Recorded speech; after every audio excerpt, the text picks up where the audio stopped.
새벽 예배 오신 여러분 주님 이름으로 환영합니다. 우리 찬송가 407장 구주와 함께 나 죽었으니 찬송하겠습니다. 407장입니다.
야고보서 2장입니다. 야고보서 2장 14절에서 26절까지 우리 교독하겠습니다.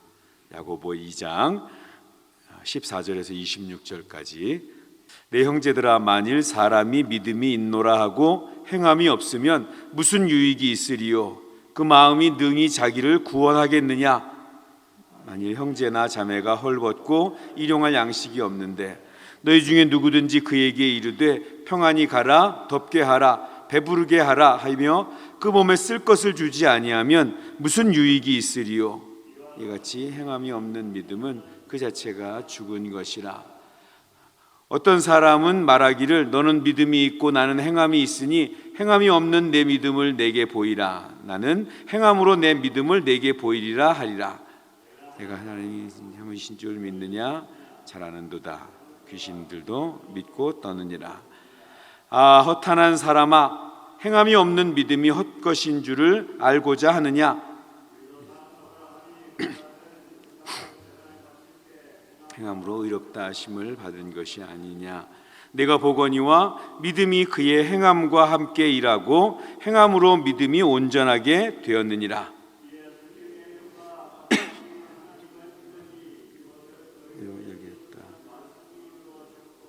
그는 명예의 벗이라 칭함을 받았나니 이로보건대 사람이 행함으로 의롭다 하심을 받고 믿음으로만은 아니니라.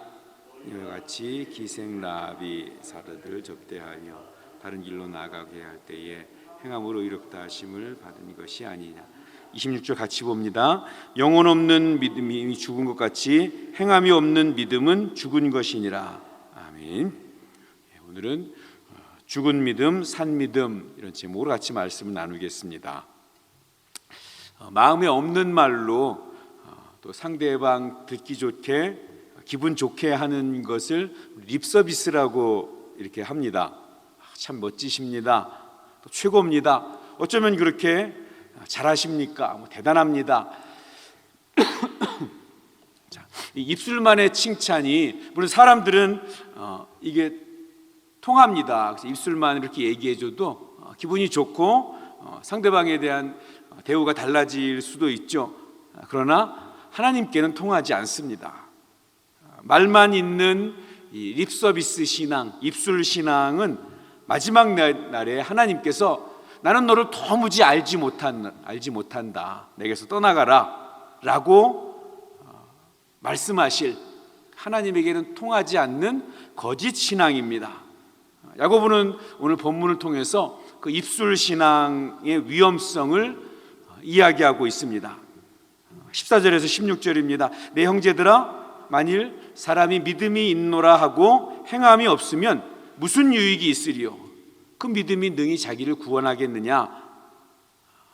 자, 배가 춥고 배가 고파서 얼어 죽거나 굶어 죽게 될 사람에게 믿음이 있는 사람이라고 하면서, 난 믿음이 있다고 하면서 참 안 됐네요, 아니 좀 뭘 좀 먹고 다니지, 아니 좀 따뜻하게 입고 다니죠, 이렇게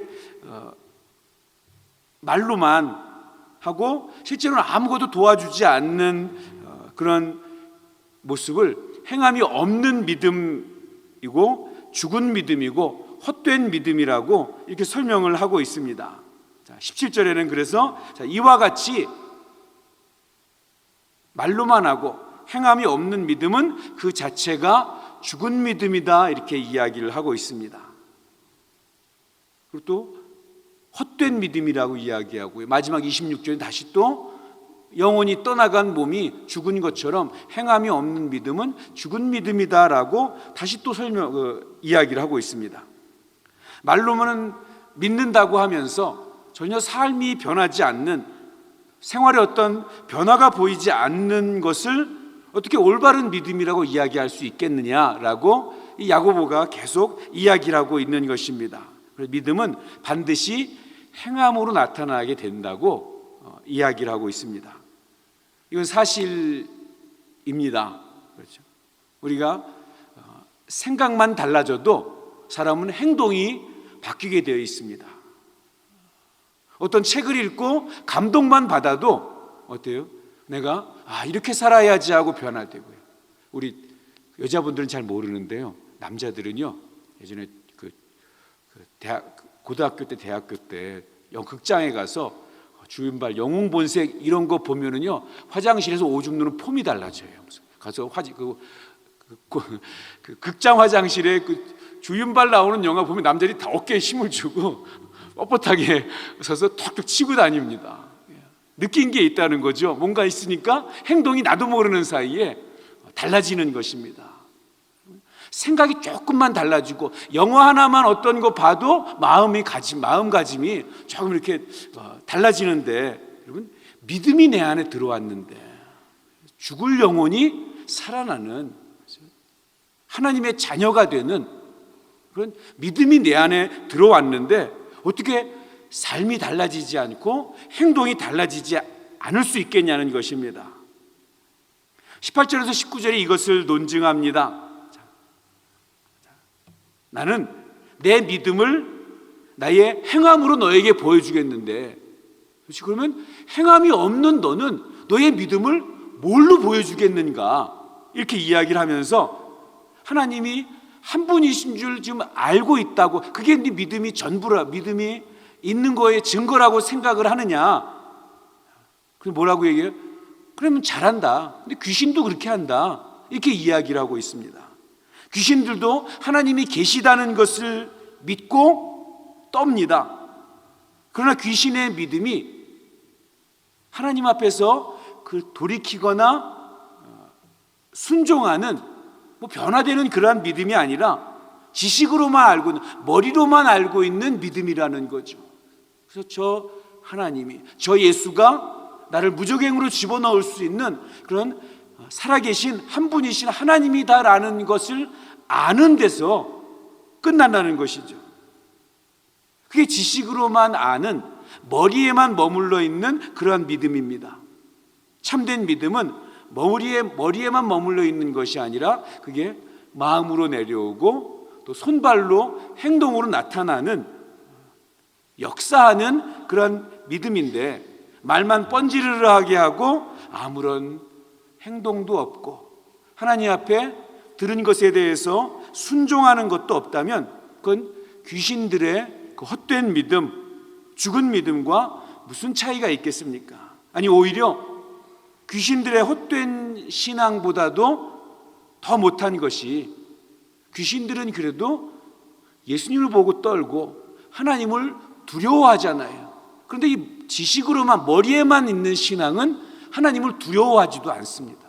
귀신보다도 못한 그런 신앙이고, 말만 뻔지르르하고 행동이 없는, 삶의 변화가 따르지 않는 것은 사실 신앙이 아닌 것이죠.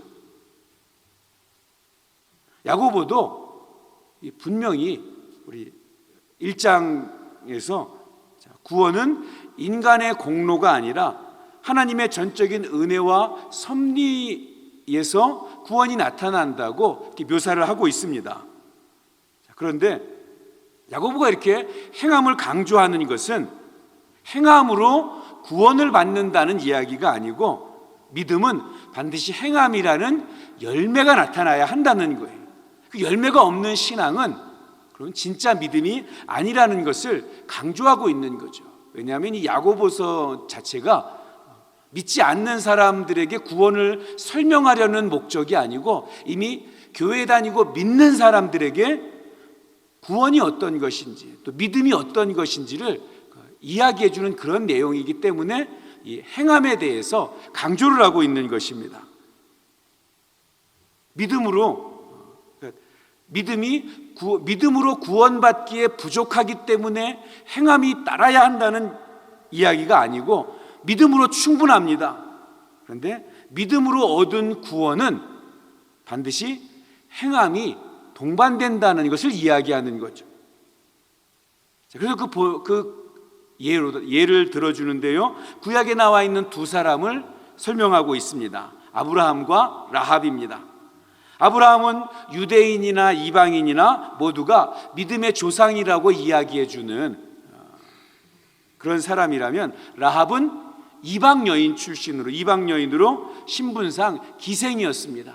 이스라엘 사람들이 보기에는 극과 극이라고 할 수 있는 그런 사람들인 거죠. 완전히 다른 이 두 사람을 예로 들면서 아브라함이든 또 기생 이 라합이든 둘 다 그 믿음을 행함으로 증명한 사람들이라고 이렇게 이야기해 주고 있습니다. 야고보서 먼저 아브라함 이야기를 하면서 아브라함이 아들 이삭을 바쳤기 때문에 죄사함을 받고 하나님의 자녀가 되었다는 것이 아니고, 이 아들을 바치는 이 행함을 통해서 그 안에 하나님을 믿는 진실한 믿음이 있구나라는 것을 증명해 보였다는 거예요. 그에게 있는 믿음이 진짜 믿음이라는 것을 아들을 바치는 모습을 통해서 나타난 것이다 라고 말하면서, 라합도 마찬가지죠. 라합은 여호수아 1장에 보면 하나님을 하늘과 땅의 참 하나님, 상천하지의 참 하나님이다 라고 고백을 했습니다. 그런데 이 라합 부분을 읽어보면요, 라합만 그 이야기를 듣고 그 말을 했던 게 아니에요. 당시 이스라엘 여리고에 사는 대부분의 사람들이 이스라엘 백성들의 이야기를 듣고 홍해를 지나고 광야를 지나고, 그리고 오기 전에 요단 동편에서 바산왕 옥을 완전히 박살낸 이야기들, 그래서 하나님과 이스라엘 백성에 대한 이야기를 듣고 어때요? 간담이 녹았대요. 두려워했다는 거죠. 하나님을 무서워했습니다. 그런데 하나님을 믿은 사람은, 그 여리고의 많은 사람들이 다 하나님의 이야기를 듣고 두려워했지만 하나님을 믿은 사람은 라합밖에 없었다는 거예요. 근데 그걸 어떻게 증명했는가? 왜 라합만 하나님을 믿었다는 것이 증명이 되는가? 라합은 이스라엘 그 정탐꾼을 목숨의 위협에도 불구하고 그들을 숨겨주고 잡히지 않도록 보호해주는 그 행동을 함으로써 그 하나님에 대한 이야기를 듣고 믿음이 생긴 것을 그 행동으로 증명했다는 것입니다. 행함이 없는 믿음이 헛된 것처럼 믿음 없는 행함도 사실 있을 수가 없습니다. 행함과 이 믿음과 행함은 분리될 수 없는 한 덩어리입니다. 믿음은 행함의 열매로 드러나야 되고, 또 행함은 언제나 믿음이 바탕이 되어 있어야 합니다. 우리가 예수를 믿는다는 것이 단지 천국에 가는 그 열차표를 사놓은 것에 불과한 것이 아닙니다. 천국 티켓을 받았으니까 이제 이 땅에서는 내 마음대로 살아도 하나님은 구원을 취소하지 않으신다니까 이 땅에서 마음대로 살아도 된다는 것을 의미하는 것도 아닙니다. 또 단지 지적으로 하나님을 나는 믿어라고, 그러니까 나는 믿음이 있는 사람이야 라는 그런 지적인 동의도 아닙니다. 하나님의 자녀가 되었다면 당연히 하나님의 자녀로서 행함이 바뀌어진 모습이 따라야 합니다. 물론 크고 작음의 그 믿음의 크고 작음의 차이는 있을 수 있어요. 또 성숙하고 미성숙의 차이도 있을 수 있습니다. 하지만 그런 차이에도 불구하고 반드시 열매가 있어야 합니다. 특별히 오늘 이 본문 속에서 이 열매가 있다는 것을 믿음인 행함이 있어야 된다는 걸 이야기하면서 성경은 이 긍휼에 대해서 이야기하잖아요. 굶어 죽을 것 같고 얼어 죽을 것 같은데 말로만 하는 게 무슨 믿는 사람이냐. 긍휼에 대해서 이야기를 하면서 설명을 시작하죠. 저와 여러분이 가지고 있는 믿음이 구원 얻는 참된 믿음이라면 그 믿음이 오직 하나님의 은혜를 통해서 우리에게 거저 주어진 것이라면 우리에게서 그 은혜의 부스러기라도 전해지고 나누어지고 흘러보내져야 합니다. 오늘도 우리에게 주어진 삶의 자리에서 그리스도인답게 내가 은혜를 값없이 받았으니 또 그 은혜가 우리의 손과 발을 통해서 흘러나가는 그런 그리스도인다운 열매가 있는 귀한 날 되기를 소원합니다. 기도하겠습니다. 하나님 아버지, 나는 주님을 믿는다고 말하지만 삶 속에서 그 믿음을 행함으로 보이고 있는지 돌아보게 하여 주시니 감사합니다. 혹이라도 지식적이고 또 말뿐인 신앙으로 살아갔다면 이제 행함이 있는 믿음을 보이도록 주님 인도하여 주시옵소서. 주님을 믿는 믿음을 삶 속에서 보이도록 연약한 우리를 인도하여 주시고, 주변에 우리가 섬겨야 될 사람들이 있다면 또 우리의 은혜를 전해야 될 사람들에게 주님 우리의 몸과 마음을 다해서 또 섬기고 사랑을 베풀 수 있도록 도와주시옵소서. 오늘 하루도 믿음으로 또 믿음대로 행하며 사는 복을 허락하여 주시옵소서. 예수님의 이름으로 기도하옵나이다.